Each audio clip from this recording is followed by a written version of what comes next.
Hey guy, doing another unboxing. Just got a thing from Tinso. Unfortunately, it is not the package that I was hoping for from Amazon Japan. That's still in New York somewhere. Hopefully they'll get it. I'm going to go ahead with the Donkey Kong stuff because I know that's what you're here for. And you might not be as interested in the other stuff. I really want to show that off too, though. So, the sealed box. And I dropped it.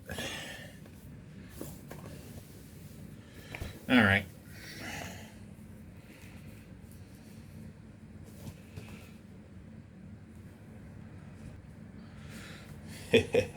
Creative editing. Damn. Forgot how hard these are to open. It's sort of like, I don't know how they do it in Croatia, but we have like bubble gum. There's like a little string that you got to pull, like this thing. But it's always so hard to find. Anyway, got it.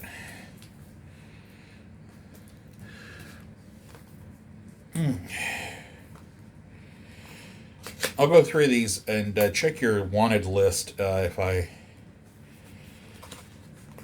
see if I can find any that you don't already have. Huh. Wow, that wrapper really wants to stay on there. I'm telling you, that's something else. It's not that important, but it bothers my autism, and I really want to get rid of it.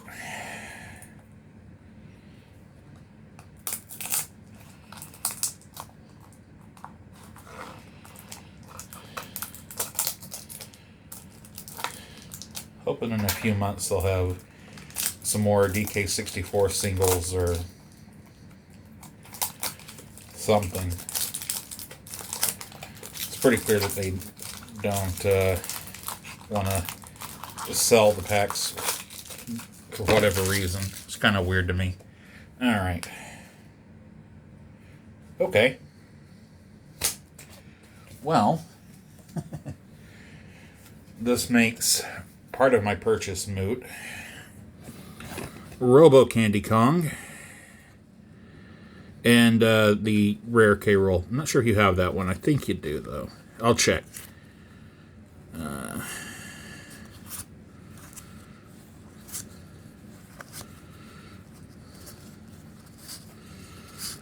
got all the defense cards. At least all the ones in the main set.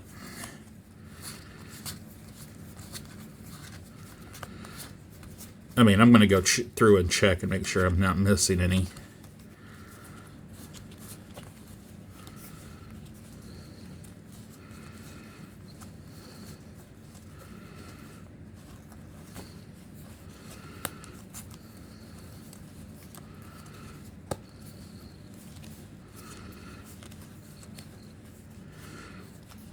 Honestly, I wish it wasn't rock, paper, scissors based.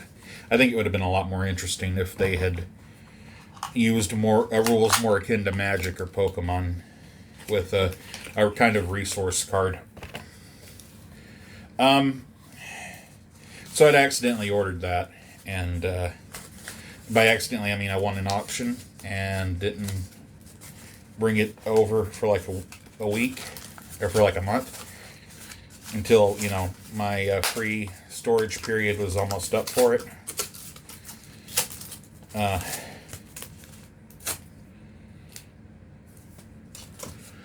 Alright. I'm just going to go ahead and unwrap all this stuff. It's all got a theme. It's all connected. There's a musician in Japan that I really like.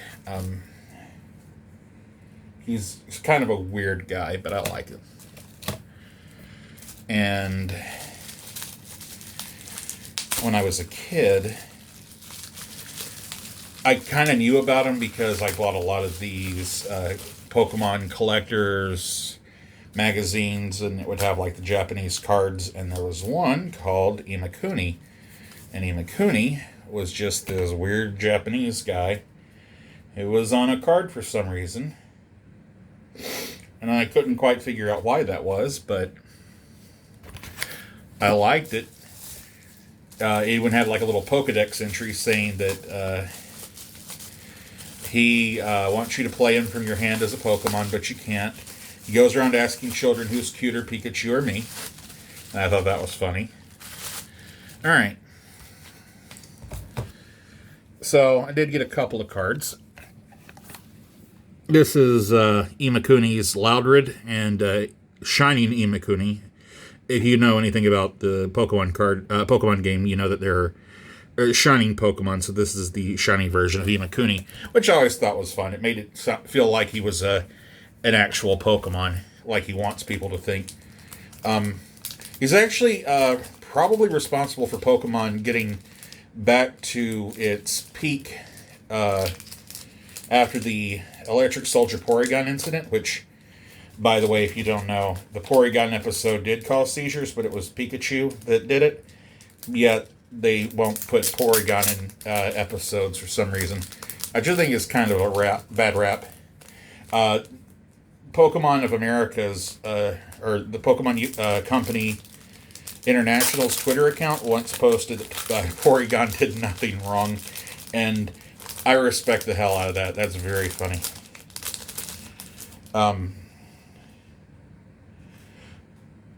But there we go. It's much clearer looking. He is a strange fellow, but I really like him.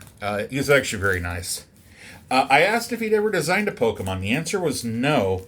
He did some early 3D work. He worked on the games. He's actually an employee of Creatures, which is Ape Inc. So he probably worked on Mother, or at least Mother 2. He may have worked on Mother 3 for all I know, but I don't really. I'd have to look at the credits. I'm suspecting he did, though. But he's mostly a musician, and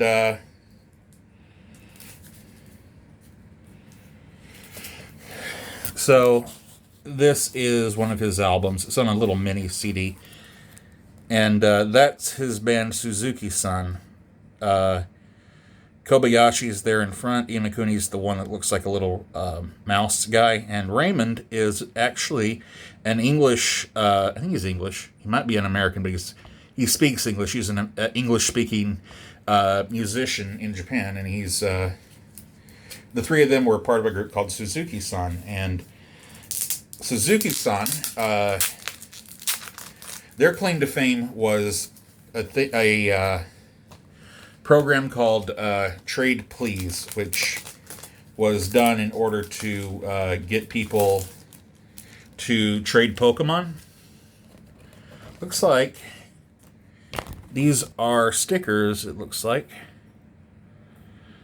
Not sure how I'm going to store these. I might just have to put them back in that wrapper. Because I really don't want to stick them on anything. I just like them.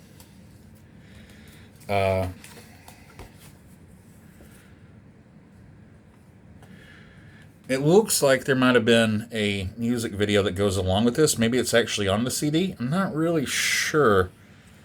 I won't know because I don't have a CD drive. Here's the disc itself. Look at this little GameCube-sized thing.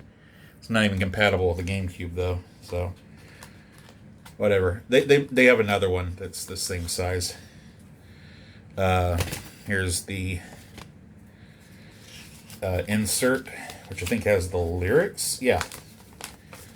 Has the lyrics to the songs. I used to draw these guys all the time.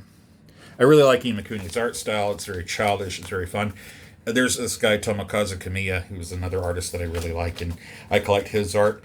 Imakuni draws fewer cards, but I still really like the guy a lot. I just guess I'll put it back in the little thing. I mean, this is a collector's item. I might as well just keep it as is. But I did want to look inside it. All these songs I can just, get off of torrent or something. I may even already have all of them, for all I know. Here's it looks like a book. It's actually a CD. You can see that it's got Pikachu records down there in the corner. Imakuni did the illustrations for this, as I understand it. I might be wrong about that, but I think he did. So he's actually quite a talented artist. He's just a little strange person, though. But it looks like a little book, doesn't it? And it is a little book. There's the CD. And he had a little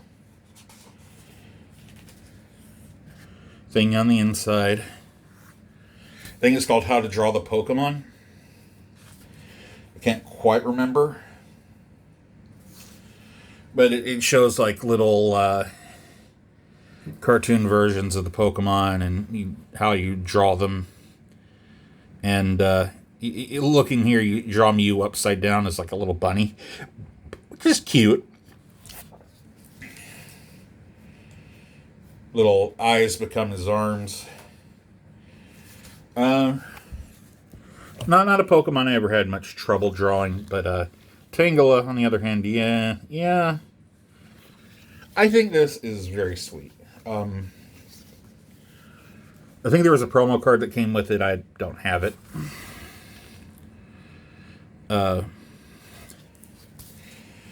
This isn't how I learned to draw. This is like a very Japanese way to learn how to draw. I had these books from, what was their name? Scholastic. It was like how to draw Mario and Friends, or how to draw Nintendo heroes and villains. And that's where I learned how to draw Donkey Kong. There was a Learn How to Draw Donkey Kong and Friends, a book that I had.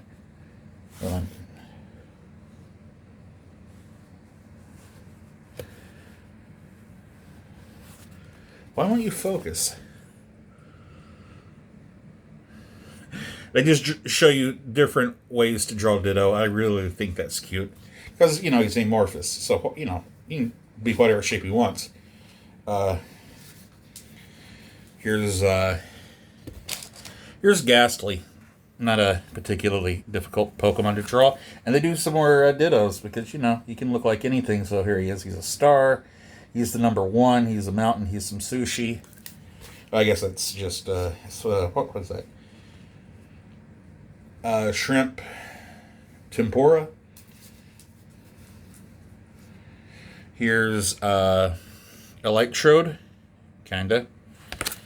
Oddish is another one you turn upside down after a while. I don't get that, but they did the same thing with Bellsprout. Like with Mew, it made sense because it was a little bunny you were drawing, but I don't know what this is supposed to be. Is it supposed to be like an old man with the mole on a nose?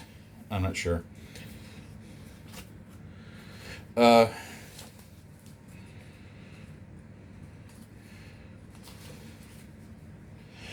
then they get the lyrics to the songs.